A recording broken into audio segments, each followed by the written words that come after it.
All right, so we have Manish Tiwary today in nomination in the Best Children Film category for the film The Zoo. Congratulations, Manish.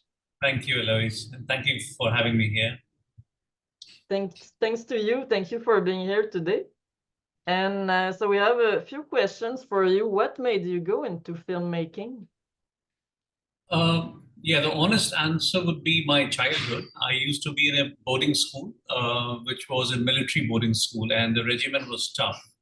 And one of the respite that we used to have would be weekly cinemas, weekly movies, mainly Hindi films, but at times we would see Hollywood films. So I think as I grew and went into college, that memory of this beautiful, soft thing that cinema held was close to my heart. And as I went into clubs, I started exploring it. And I went for my master's and then my PhD to UK, to Cambridge, and I started running the film society there. So what started as a childhood passion, I came to this understanding that the cinema is the highest art form, which really takes so many elements of life. And as Tarkovsky called sculpting in time, I found it very powerful. And although I was dealing with a degree in economics and political economy, I slowly found myself shifting to learning cinema, making short films and documentaries, and then moving full time into filmmaking. That's how Okay, wow, I great. gravitated. So you Yes. have a PhD in economics or something else? Yes, in political economy from Cambridge University in England. And do you inspire yourself from those subjects when you make your film sometimes, or? Yeah, I have come to believe that cinema cannot be taught. I mean, you can learn some tools. So the more experiences that you have, and one could be formal trainings in different disciplines, it's good for you. So there's nothing very derivative that I take from my formal training in political economy, but these shadows of knowledge which you just can't get in a film school. So yes, I feel informed, because there is a politics within cinema, and I find it easier to deal with that, to express myself whenever they're there. Yes, exactly. And why did you choose that subject for the film that you submitted? Yeah, no, that's a great question. I had moved to India to make films, and I had made two films when at some point I was being interviewed on television here in Bombay, and I was with the celebrated author in Marathi and English, a person who passed away, a great novelist called Kiran Nagarkar. And there was a great question that was going raging in the political circles in Bombay, which is Mumbai now, that Mumbai belongs to the Marathi people, the local people. And he, as a Marathi, gave a very empowering argument that Maharashtra has Marathi culture, but this huge metropolitan city of Mumbai does not really belong to anyone. I mean, there were Portuguese, there were Britishers, people from all parts of the country can claim this land to be theirs.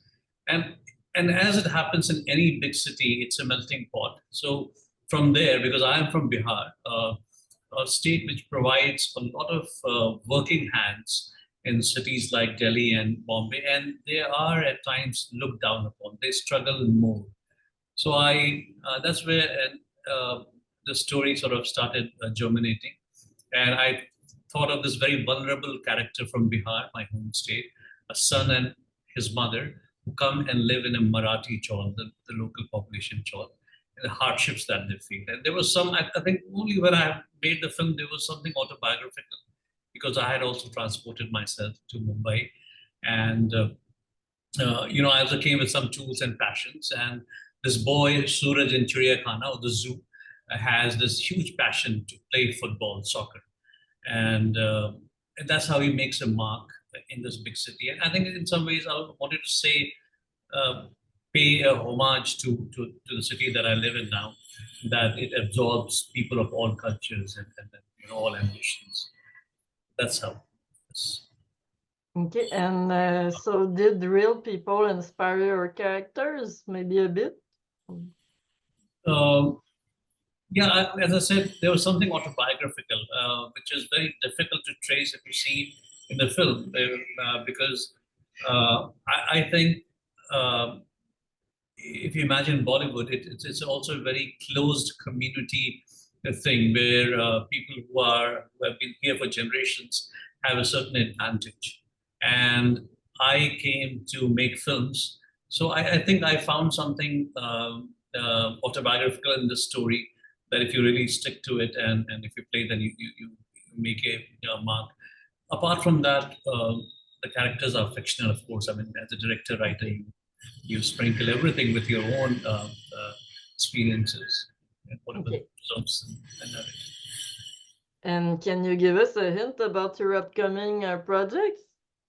Yes. See, I've made a film called Dil Dosti, etc., which translates roughly as Love, etc. It was a college-based film. Then I made an adaptation of Romeo and Juliet. It was a big-budget film in Bollywood. It Okay, didn't do well, very well. Yeah, it was called Isak, and it didn't do very well on the box office, but I had many satisfying points.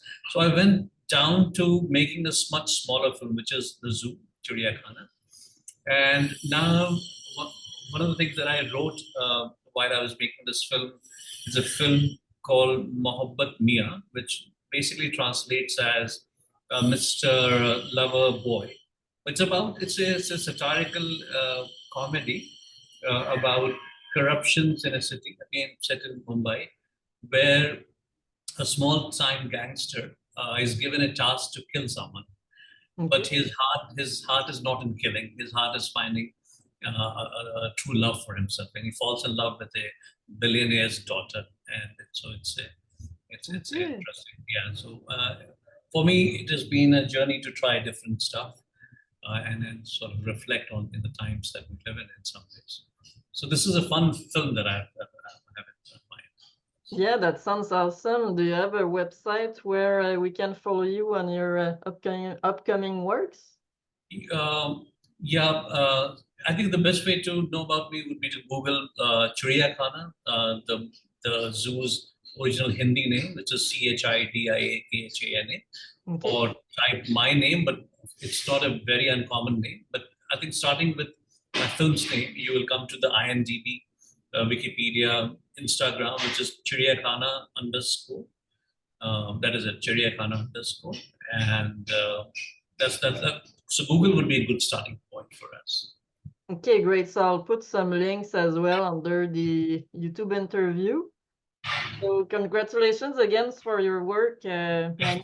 It's super awesome. So keep going, and we hope to see some more of your films in the future. I really appreciate you reaching out and doing this hard work that you're doing to reach out to filmmakers. Thank you, You, Alois. you're welcome. It's my pleasure to do that. So thank you so much again, and I'll talk soon. I will send you the interview very soon today. Yeah, big namaste from India. Thank you. Have a nice day. Bye bye.